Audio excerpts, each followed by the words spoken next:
What's up, everybody? I'm back. This time we're installing the IMS suspension system that I got for Betty White. Just came up with the name. Pretty smart. Check out these bad boys.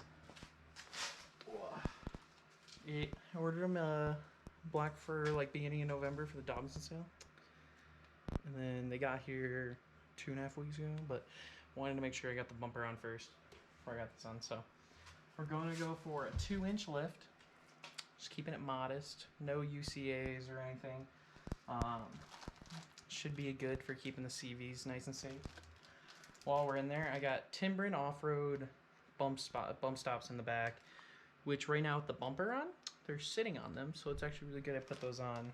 But these are the front bump stops. I'll show you the back ones, but nice and squishy. Should help the sudden stop that we get. But I'll throw in some footage. We're gonna do side by side and do a little bit of comparison stock versus lifted, since I've had some time on the tires, off-roading and stuff. So I'll do an overall review, do like 6-month review and stuff. But from the look of them, super beefy, should be fun. Maybe we'll try to jump it. We'll go crazy. So I'm not going to do a full-on install video. The Iron Man video is really good. If you have any questions, just message me. But it's an overall pretty easy system. All you got to do is jack the whole car up, release KDSS valves, and then start and bolt and stuff. And then if it's rusty, you set aside 3 days to do this project. But luckily, no rust. So hopefully it only takes a day.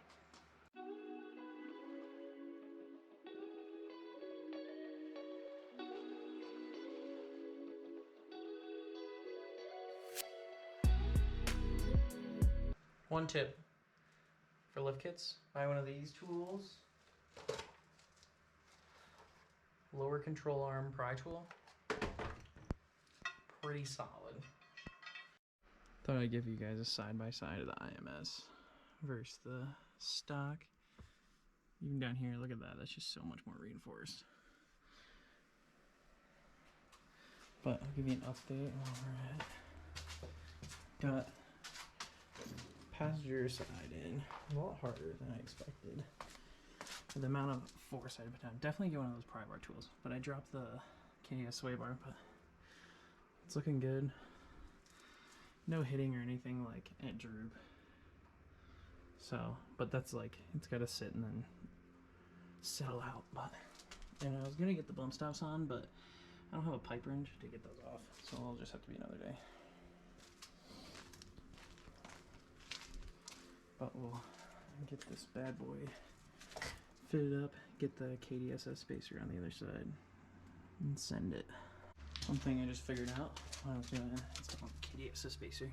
Super easy. Just put a little jack under that corner right there, pops right up. Put ACs between all the spots where the metal touches.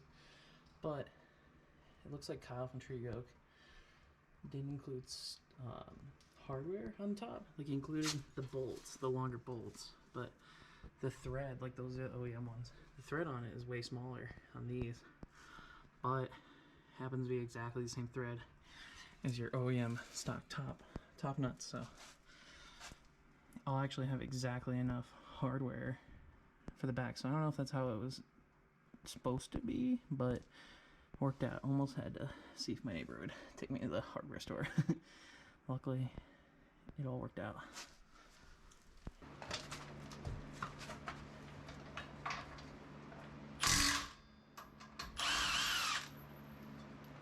Careful with this bolt. Guard it with your life.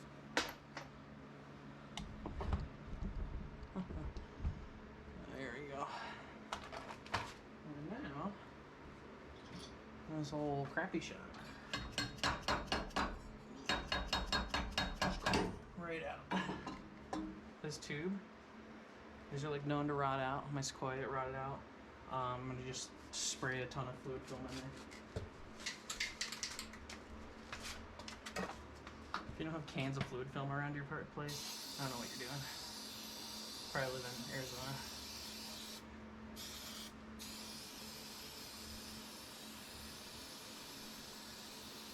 I'm gonna fog it, and I'm just getting in there.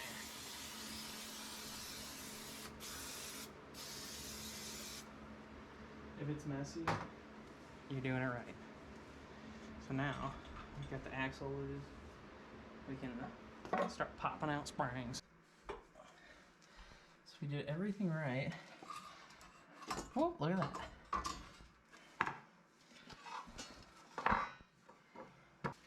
So let's compare the sizes of the OE versus the 2-inch with load. So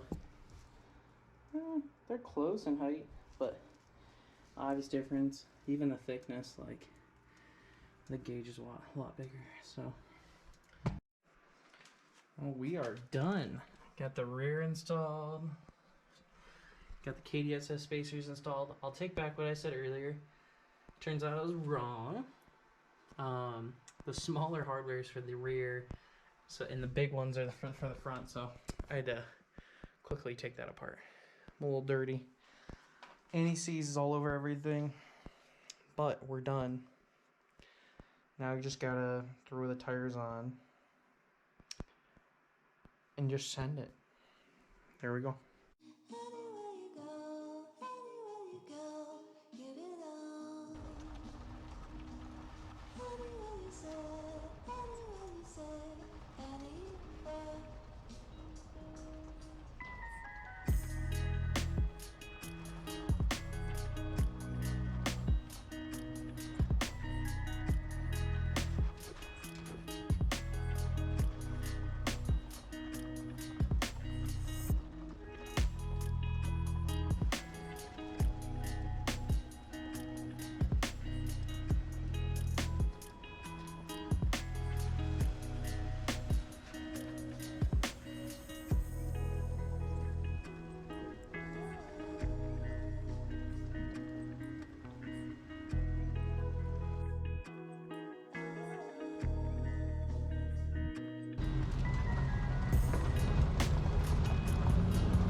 Okay, got everything done.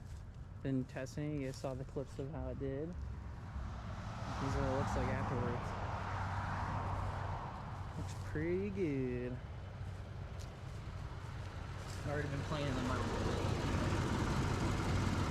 Christmas toys. Look at those. They're still pretty. And then in the back.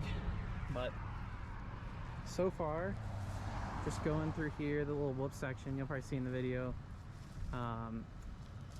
did really good. Button pression, it's extremely more controlled, I think, and you get definitely on stock special. My little totes you can see in the back, they get some air usually, whereas with this, it just went over it and it didn't feel like anything. So 2-inch lift is nice. Good clearance on the UCAs and everything. It's looking good. I'll be sure to update you guys once I get some more miles on it, if I run into any issues or anything. But so far the stance is great. Kyle Fogel from Treaty Oak Off-Road helped me out, picking everything out. There's his branding. Helped me pick out the setup for the weights because I wanted to maintain the rig since I usually pull a trailer. So that'll be interesting. Well, I'll do a video about that, pulling the travel trailer with the Dobbs.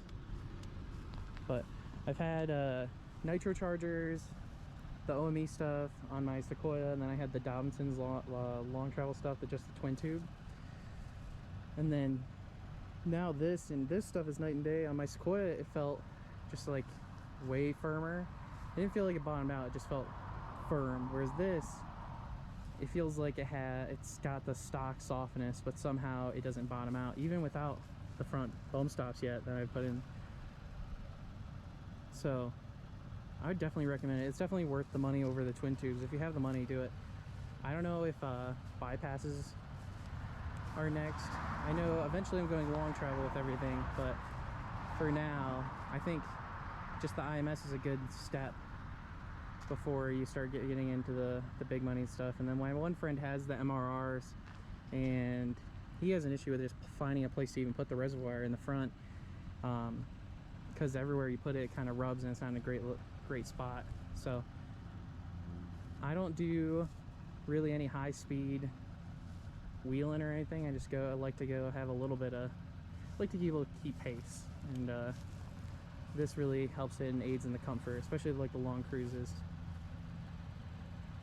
So if you're looking at these, I would say this is probably one of the best values on the market for what you're gonna get, and something that hopefully we'll see. I mean, I'm not gonna hold out yet, but I was thinking about going with the Icon stuff, but I've only seen people complaining about how they leak all the time. Not great. I've only seen a couple people talk about how great the performance is. But hope you guys enjoyed the video. We'll get some more content out, and I'll have the bumper video out soon. It took a long time, so there's a lot of footage, so I gotta edit that. But stick along, subscribe. Me and Ed are gonna be doing more adventures. This is basically phase 1 of the build, so gonna run it like this for a while. I'll get the front bumper once Victory 4x4 comes out with theirs. But yeah, it's looking pretty awesome now. It's way less mom car.